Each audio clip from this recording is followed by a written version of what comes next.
घने और विशाल जंगल में सुबह का समय था।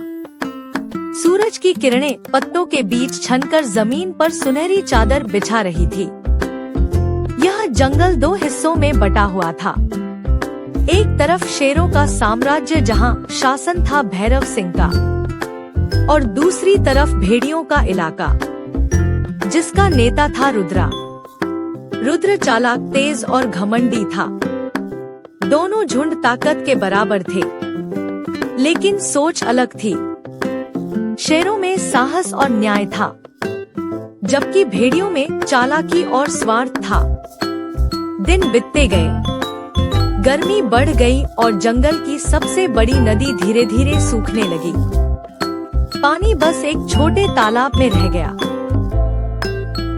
ठहरो रुद्रा, यह जंगल हमारे इलाके में है, इसलिए यह पानी हमारा हुआ, और यह पानी हम अपने और अपने बच्चों के लिए बचा कर रखे हैं। इस पर तुम्हारा कोई हक नहीं। बेहतर होगा तुम यहाँ से चले जाओ। जंगल में किसी की दादागिरी नहीं होती है भैरव सिंह। यह जंगल हमारा भी है। हमें भी पानी चाहिए। बिना पानी के हम कैसे रह पाएंगे? रुद्रा, तू भूल गया है, यह इलाका हमारा है। यहाँ सिर्फ हमारी मर्जी चलेगी। तू यहाँ से वापस लौट जा, नहीं तो तेरे लिए अच्छा नहीं होगा। वातावरण गर्म हो चुका था। एक छोटी सी बात एक बहुत बड़े जंग का मोड़ ले रही थी। दोनों दलों में ज्यादा गुस्सा होने लगी। शेरों में साहस और न्याय था, जबकि भेड़ियों में क्रूरता भरी हुई थी। रात का अंधेरा छा चुका था। चांद की रोशनी पेड़ों की छाया में को झुकी थी।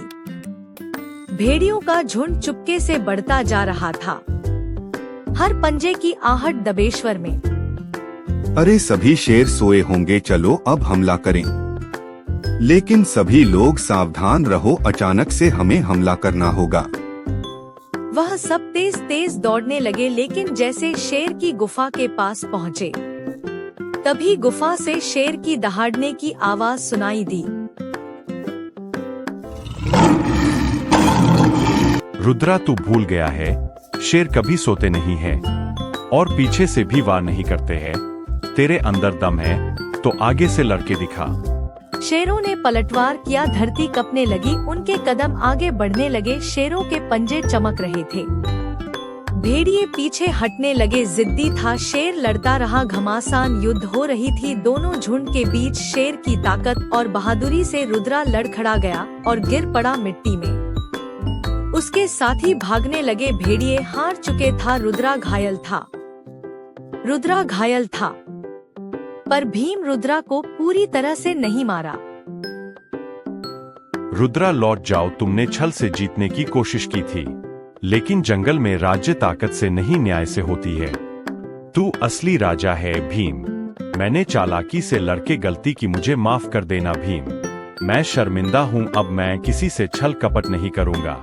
अब मैं यह जंगल छोड़कर जा रहा हूँ। रुद्र सिर झुकाकर चल दिया। रुद्र को सबक आ गया था, जंगल का नियम और जंगल का राज्य किस तरह से चलता है। उसकी टोली उसके पीछे पीछे चलने लगी। जंगल में फिर से सन्नाटा छा गया, लेकिन यह सन्नाटा शांति का था। अगले दिन सूरज की पहली किरण भीम की गुफा पर पड़ी। भीम अपने झुंड के साथ नदी की तरफ चल दिया। पानी फिर से बहने लगा था। मानव प्रकृति फिर से हरियाली छा गई थी। राजा जी, अब पानी सबका है, क्यों ना इस पानी को हम सबका मिलकर बांट ले, जिससे जंगल के सभी प्राणी भी खुश होंगे और जंगल के सभी जानवर प्यासे भी नहीं रहेंगे। हाँ अर्जुन, यही असली जीत है।